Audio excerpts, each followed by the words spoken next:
It's a bright summer day today, now in the beginning of June 2011.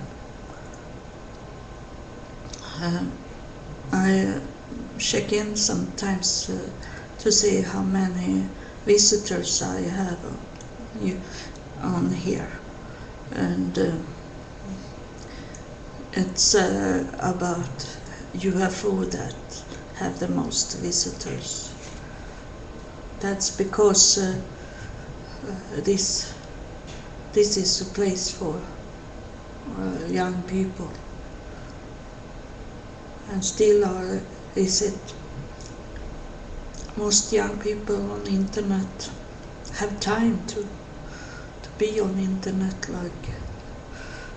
like we older can't be, because most of us working.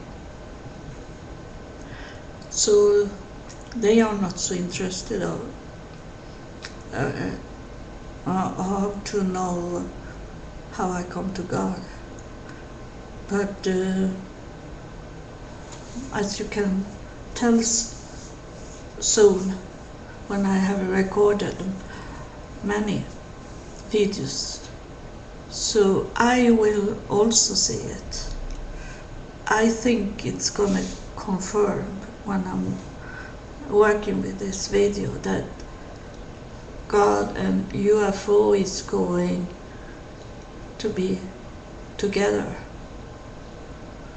So even if they only want to watch about UFO, it's going to be about God too. So they get their ears and their brains into there is something called God.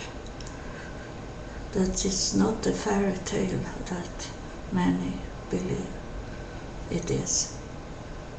So it's so great that they turn into each other, UFO and God. And so it was in that time when the spaceship come and abduct me that I can't tell what year it was, but it was, I can take it on in my daughter's age. So it was just before they come and took me that I don't know how I come to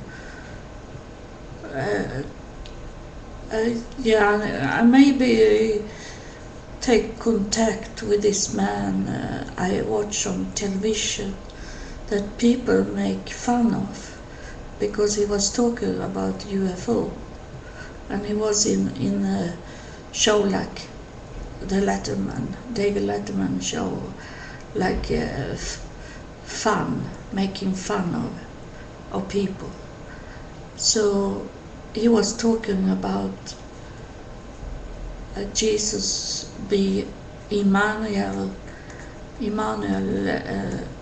and Immanuel was an alien, and there is Arthur, he still lives, and he written about this UFO things since the war, when it started to be more like people was talking more about it, and it started to be movies about UFO. And his name is Daniken. I think he's a German, and no, maybe Austria, I think.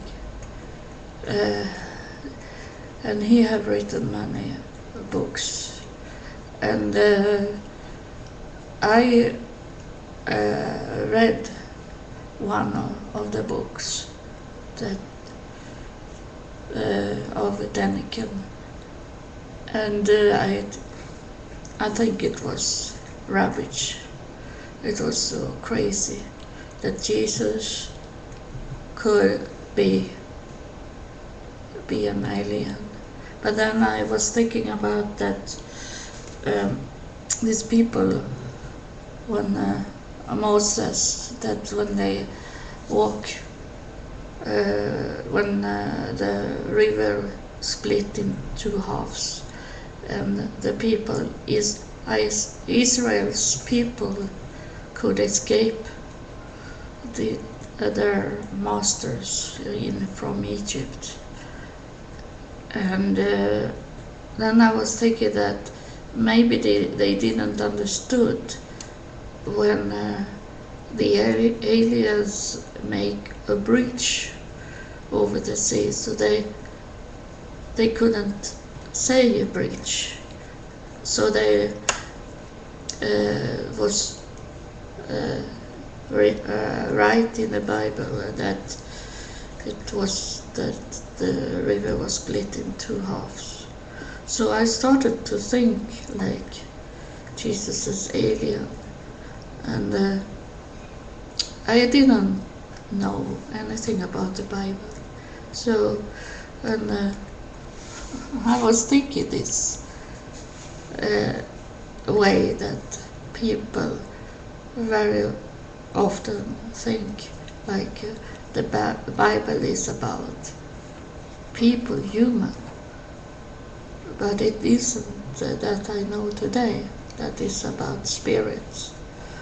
And but then I was thinking that the picture of the glory over the apostle and the saints, that it could be a glass form for the head to could breathe, because they come from another planet. That this sort of things I was thinking.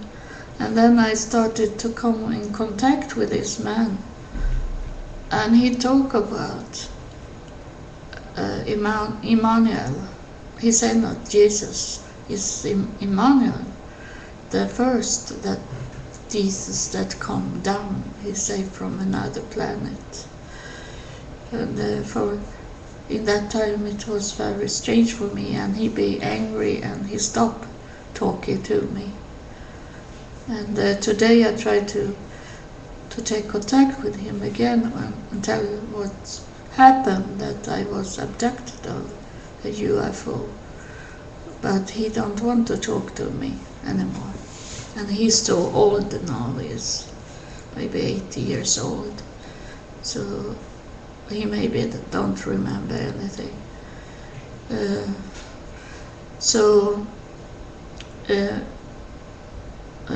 But now when I have been abducted and I have met God, and this seems these books not so crazy as before. So some of it maybe is a little about the truth, about Jesus and the planets and universe and these things. I don't take away anything of beliefs that makes sense. If there is, there can be some parts of truth in all kind of religions that have with God to do. A clear, not like voodoo, like that, not that kind of religion, but these normal religions. That I think that many have some truth in them, and we can learn from any beliefs. But of course we should listen at God first, what He say to us in the air, in our mind and in our ears.